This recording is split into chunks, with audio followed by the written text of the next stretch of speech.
લોકસભાની ચૂંટણીને લઈને પ્રદેશ ભાજપ એક્શન મોડમાં આજે ભાજપના પ્રદેશ કાર્યાલય કમલમમાં વેલકમ પાર્ટી યોજાશે, જ્યાં ભાજપ પ્રદેશ અધ્યક્ષ સી.આર. પાટીલની ઉપસ્થિતિમાં અન્ય પક્ષના નેતાઓ ભાજપમાં જોડાશે।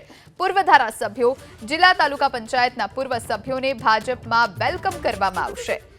તો ભાજપ પ્રદેશ કાર્યાલય કમલમ પર આજે વેલકમ પાર્ટી છે, કમૂરતા પૂર્ણ થયા છે, ઉત્તરાયણનો પર્વ પૂર્ણ થયો છે અને હવે લોકસભાની ચૂંટણીની તૈયારીઓમાં પ્રદેશ ભાજપ લાગી ગયું છે।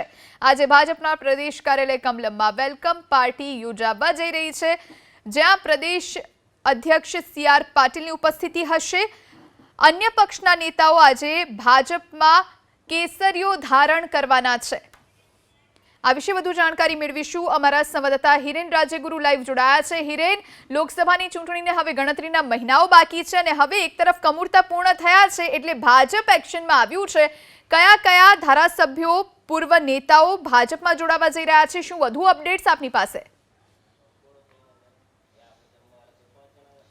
જુજુહી કયા કયા ધારાસભ્યોના સ્પષ્ટ હજી નામ સામે નથી આવ્યા, પરંતુ જે રીતે ભારતીય જનતા પાર્ટીએ ગઈકાલે સાંજે જ પત્રકારોને માહિતી આપી છે એ પ્રમાણે આજે કમલમની અંદર એક મોટી વેલકમ પાર્ટી થવા જઈ રહી છે।